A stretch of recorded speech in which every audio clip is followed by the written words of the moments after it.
There's a universal truth we all share, something that unites us, though it's rarely spoken with ease. It's that in some quiet hour, each of us feels sadness pressing against us, even our moments of joy or accomplishment. That sadness can linger in the corners, waiting. But here's the thing. What if that sadness isn't just a shadow? What if it's a spark, too? What if it holds within it the very essence of creativity? I'm Mark Roach. Welcome to Transcendent, where we bring authenticity into focus and challenge ourselves to look at what we often avoid. The lessons that I share here are born from years of questioning, learning, and unlearning, from mystics, from healers, and from the unpredictable teacher of life itself. Today's topic dives into the heart of something universal, yet deeply personal. We're talking about the duality of sadness and creativity and how the two are inextricably linked. Sadness gets a bad reputation. It's seen as something to fix, to shake off, to move through as quickly as possible.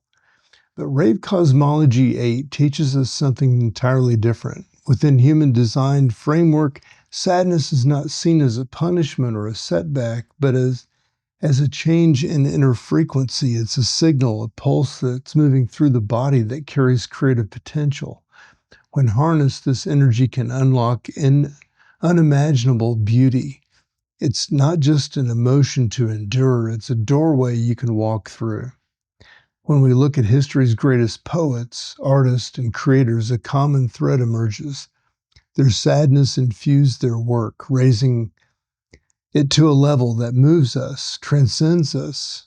Frida Kahlo, who turned her physical pain into vibrant, deeply emotional masterpieces, for example, Beethoven, who composed some of the world's most powerful symphonies in the face of personal heartbreak and even deafness, or even Maya Angelou, whose words carry the weight of history, resilience, and loss, created a bridge to hope and empowerment.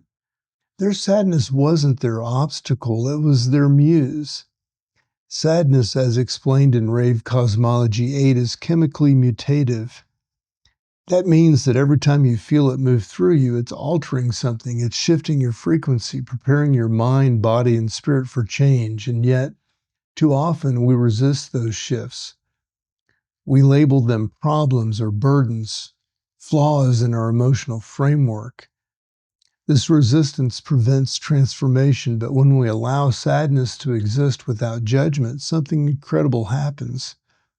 It stops weighing us down and starts guiding us forward. But there's a catch, isn't there? The not-self mind, or the self-betrayal, as Rave Cosmology describes it, turns this natural chemistry into a story of blame, shame, or fear. Instead of seeing sadness as a raw creative fuel that it really is, we internalize it as evidence of failure. We say to ourselves, I feel this way because I'm not enough. Or I say to myself, I'm sad because I've done something wrong. Or I've failed. Well, these narratives are traps. They keep you in a holding pattern. They turn the mutative power of sadness inward until it becomes stagnant, heavy, and suffocating. This is how sadness sharpens its edge into despair. The work begins when we unravel that story. Creativity offers the doorway, whether it's writing, movement, storytelling, or simply observing the world. The act of creation allows sadness to emerge as inspiration. What was once weight becomes purpose. What felt dark becomes vivid and alive. This isn't about ignoring the sadness or pretending it isn't there. It's about engaging with it directly and allowing it to speak. For me, this understanding, it didn't come easily. I spent years locked in resistance, trying to chase away every moment of sadness as though it would derail my path or my plan. But when I stopped running and sat with it, I began to see patterns. Each instance of sadness carried with it the seeds of change. It pushed me towards clarity, growth, and ultimately this platform, Transcendent, because I stopped viewing my emotional lows as failures and started questioning what they were calling me toward. The question now becomes, how do we work with this duality? How do we stop fearing sadness while learning to see its undeniable link to creativity? It starts with trust in yourself, trust in that sadness, that it's not there to harm you, but to show you something that you've been unwilling to see or incapable of seeing. The trust The trust in this process of creation itself is so powerful. You don't need to be an artist to create. Creativity lives in every decision that you make or could make. It shows you the way to solve your problems, to pour yourself into even a quiet, unnoticed task. It doesn't ask for perfection, it asks for presence. Rave Cosmology VIII suggests that living a creative life isn't about producing endlessly or striving for acclaim. It's about giving your sadness expression, letting it move through you in ways that expand your capacity to grow. Without this outlet, sadness can harden into depression. And then depression, especially for generators, the energetic engines among us, arises that mutative chemistry that is suppressed for far too long. Creativity isn't a luxury, it's survival. What can that look like in practice?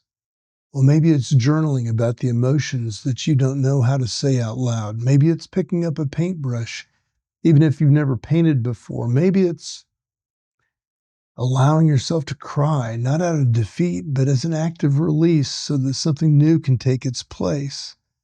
The form doesn't matter. What matters is your willingness to step into the dance of sadness and creation, letting one flow into the other until you can't help but feel their connection. The world has told us for far too long that sadness and happiness are opposites, always working against each other, but they're not.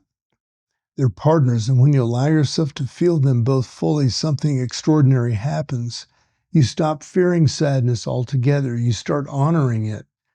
And from that place of honor, your most authentic and impactful creations can emerge. Today, I challenge you to rethink your relationship with sadness. The next time it visits you, stop trying to chase it away or deny that it's there. Ask what it needs to say. Create something from it, no matter how small, no matter how unpolished. You may be amazed at what emerges when you finally give it space to breathe. I'm Mark Roach, and this is Transcendent, wishing you all the best.